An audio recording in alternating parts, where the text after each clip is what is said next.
যদি কেউ সালাহ আদায় না করে তাহলে তার অনেক বিপদ হতে পারে। তখন হতে পারে আপনার বিশ্বাস দুর্বল হয়ে যাবে, অথবা এই বিশ্বাসটা চলেও যেতে পারে। কারণ মানুষ আসলে মনে করে পৃথিবীতে তার যে সম্পদ আর সম্মান আছে এর কারণ হলো পৃথিবীর সব বস্তুগত জিনিস। এভাবে সে আল্লাহ সুবহানাহু ওয়া তাআলার কাছ থেকে দূরে সরে যায়। এই নিয়ম শৃঙ্খলার অভাবেই সে আল্লাহ সুবহানাহু ওয়া তাআলা থেকে দূরে সরে যায়। পৃথিবীর বিভিন্ন জিনিসের মোহ থাকলে, বস্তুগত জিনিসের, তাহলে সম্ভাবনা থাকে যে সে অন্যায় কাজ করবে। এভাবে সে সিরাতাল মুস্তাকিম থেকে দূরে সরে যাবে, সরল পথ থেকে। মনের ভেতরে তখন শান্তিও থাকবে না। আপনার কাছে যে পরিমাণ সম্পত্তি থাকুক না কেন, এই সম্পদ আপনাকে শান্তি দিতে পারবে না। আর মানুষজন যে কারণে সালাহ আদায় করে না সেটা হলো তাদের জ্ঞানের অভাব। পবিত্র কোরআন বলছে, সূরা ইমরানের 185 নম্বর আয়াতে উল্লেখ করা হয়েছে, কুল্লু নাফসিন যায়কাতুল মাউত, প্রত্যেক জীবকে মৃত্যু স্বাদ গ্রহণ করতে হবে, এবং কিয়ামতের দিন তোমাদেরকে তোমাদের কর্মফল পূর্ণ মাত্রায় দেওয়া হবে, এবং যাকে দোজখের আগুন থেকে দূরে রাখা হবে আর যাকে জান্নাতে দাখিল করা হবে সেই হবে এই দুনিয়ার উদ্দেশ্য পূরণে সফল কাম। কারণ নিশ্চয়ই এই পার্থিব জীবন একটা ছলনাময়, ভোগ ব্যতীত কিছুই না। সালাহ আদায় করলে অনেক উপকৃত হবেন। সালাহ একটা জীবন দর্শন। সালাহ আপনার আত্মিক অবস্থানকে উন্নত করবে, পাশাপাশি শারীরিকভাবে উপকৃত হবেন। সালাহ আপনার বিশ্বাসকে বাড়িয়ে দেয়, আপনার বিশ্বাসকে শক্তিশালী করে। পবিত্র কোরআনে সূরা আনফালের 2 নম্বর আয়াতে উল্লেখ করা হয়েছে যে সত্যিকারের বিশ্বাসী তারাই যাদের হৃদয় কম্পিত হয় যখন আল্লাহকে স্মরণ করা হয়, আর যখন আল্লাহর আয়াত পাঠ করা হয়।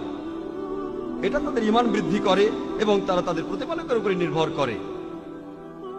পবিত্র কোরআন বলছে, সূরা ফাতিহার 5 থেকে 7 নম্বর আয়াতে উল্লেখ করা হয়েছে, ইয়াকা না'বুদু ওয়া ইয়াকা নাস্তাঈন, আমরা তোমারই ইবাদত করি, তোমারই সাহায্য প্রার্থনা করি।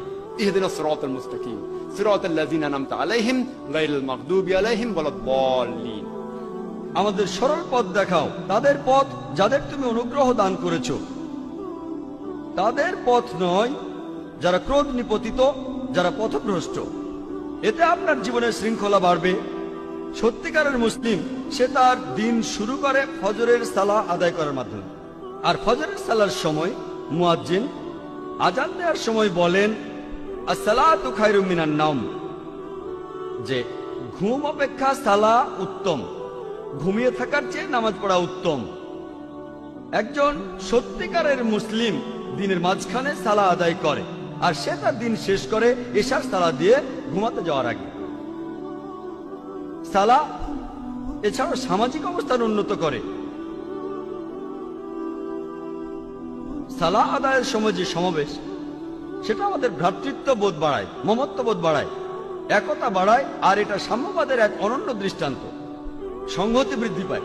সালাহ আদায় করতে গিয়ে সবাই একত্রিত হয়, আর তাদের মধ্যে ভালোবাসার বন্ধন জোরদার হয়। পবিত্র কোরআনে সূরা হুজুরাতের 13 নম্বর আয়াতে উল্লেখ করা হয়েছে, ইয়া আইয়ুহান নাসু ইন্না খালাকনাকুম মিন যাকরিন ওয়া উনসা ওয়া জাআলনাকুম শুউবান ওয়া কাবাইলা লিতাআরাফু ইন্না আকরামাকুম ইনদাল্লাহি আতকাকুম ইন্নাল্লাহা আলিমুন খাবীর। হে মানুষ জাতি, আমি তোমাদের সৃষ্টি করেছি একজন পুরুষ ও একজন নারী হইতে, পরে তোমাদের বিভক্ত করেছে বিভিন্ন জাতি ও গোত্রে, যাতে তোমরা অপরের সাথে পরিচিত হতে পারো। এজন্য নয় যে তোমরা পরস্পরকে ঘৃণা করবে। আর তোমাদের মধ্যে আল্লাহর কাছে সেই ব্যক্তি অধিক মর্যাদা সম্পন্ন যে তোমাদের মধ্যে অধিক মুত্তাকি, অধিক ন্যায়পরায়ণ। নিশ্চয়ই আল্লাহ সকল কিছু জানেন, সমস্ত খবর রাখেন। আল্লাহ সুবহানাহু ওয়া তাআলা আমাদের যেটাতে বিচার করবেন সেটা গোত্র নয়, বর্ণ নয়, ধর্মবিশ্বাস নয়, সম্পদ নয়, লিঙ্গ নয়, সেটা হলো তাকওয়া, অর্থাৎ ন্যায়পরায়ণতা, আল্লাহকে মেনে চলা এবং ধার্মিকতা। পবিত্র কোরআনে সূরা হুমাজার 1 নম্বর আয়াতে উল্লেখ করা হয়েছে, ওয়াইলুল লিকুল্লি হুমাজাতিল লুমাজা, দুর্ভোগ তাদের যারা সামনে ও পেছনে মানুষের নিন্দা করে থাকে। সালাহ আমাদেরকে বিরত রাখে মানুষের নিন্দা করা থেকে। পবিত্র কোরআনে সূরা হুজুরাতের 11 নম্বর ও 12 নম্বর আয়াতে উল্লেখ করা আছে, ইয়া আইয়ুহাল্লাযিনা আমানু, হে মুমিনগণ, তোমাদের মধ্যে কোনো পুরুষ যেন অপর কোনো পুরুষকে উপহাস না করে, কেননা যাকে উপহাস করা হয় সে উপহাসকারী অপেক্ষা উত্তম হতে পারে। কোন নারী অপর নারীকে যেন উপহাস না করে, কেননা যাকে উপহাস করা হয় সে উপহাসকারী অপেক্ষা উত্তম হতে পারে। একে অপরের প্রতি তোমরা দোষারোপ করো না এবং তোমরা একে অপরকে মন্দ নামে ডেকো না। ইয়া আইয়ুহাল্লাযিনা আমানু, হে মুমিনগণ, তোমরা অনুমান হতে দূরে থাকো, কারণ অনুমান কোন কোন ক্ষেত্রে পাপ। একে অপরের গোপনীয় বিষয় সন্ধান করো না এবং একে অপরের পশ্চাতে নিন্দা করো না, পেছন থেকে নিন্দা করো না। তোমাদের মধ্যে কি কেউ তার মৃত ভাইয়ের গোশত খেতে চাইবে?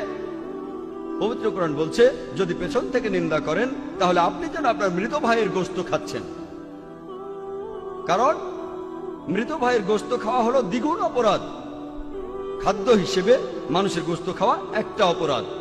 এমনকি ক্যানিবালরা যারা মানুষের গোশত খায় তারাও কখনো তাদের মৃত ভাইয়ের গোশত খায় না। কোরআন বলছে যদি পেছন থেকে নিন্দা করেন তাহলে দ্বিগুণ অপরাধ করছেন। অপরাধটা এমন যেন আপনি মৃত ভাইয়ের গোশত খাচ্ছেন। কোনো প্রমাণ ছাড়াই কারো ব্যাপারে নিন্দা করো না, এটা পাপ। আর কারো পেছন থেকে নিন্দা করা হলো দ্বিগুণ পাপ, দ্বিগুণ পাপ। আর আল্লাহ সুবহানাহু ওয়া তাআলা এখানে তিনি নিজে উত্তর দিয়েছেন, তোমরা তাকে ঘৃণ্যই মনে করো। সালাহ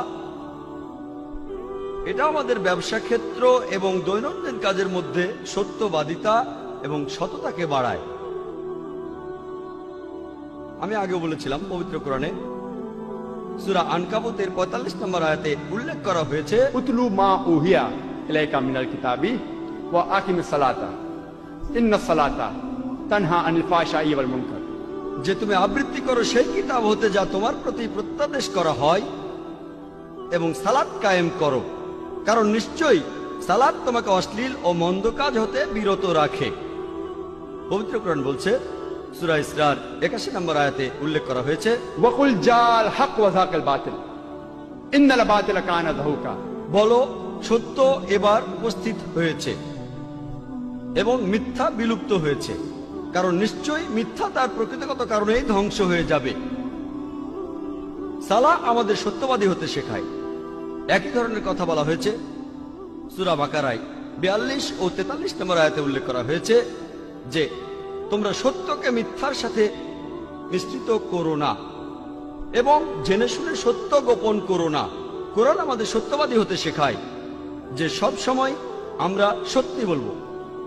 পবিত্র কোরআনে সূরা বাকারার 188 নম্বর আয়াতে উল্লেখ করা হয়েছে যে তোমরা একে অন্যের সম্পদ অন্যায়ভাবে গ্রাস করো না এবং মানুষের ধন সম্পত্তির কিয়দাংশ জেনে শুনে অন্যায়ভাবে গ্রাস করার উদ্দেশ্যে সেটা বিচারকের নিকট পেশ করো না। পবিত্র কোরআন বলছে ঘুষ দেয়া বা নেয়া নিষিদ্ধ, আপনারা ঘুষ দেবেন না। পবিত্র কোরআন আমাদের দেখিয়ে দেয় কিভাবে সৎ জীবন যাপন করতে হবে। পবিত্র কোরআন মানুষের জীবনে শান্তি এনে দেয়। পবিত্র কোরআনে সূরা রদের 28 নম্বর আয়াতে উল্লেখ করা হয়েছে, নিশ্চয়ই যখন আল্লাহকে স্মরণ করা হয় হৃদয় তখন শান্তি খুঁজে পায় এবং প্রশান্ত হয়। যখন আল্লাহকে স্মরণ করবেন, যখন সালাহ আদায় করবেন, আপনি তখন খুবই শান্তিতে থাকবেন, আপনার হৃদয় প্রশান্ত হবে। সালাহ হলো আল্লাহ তাআলার সাথে যোগাযোগের সবচেয়ে শ্রেষ্ঠ উপায়। পবিত্র কোরআনে সূরা বাকারার 153 নম্বর আয়াতে উল্লেখ করা হয়েছে,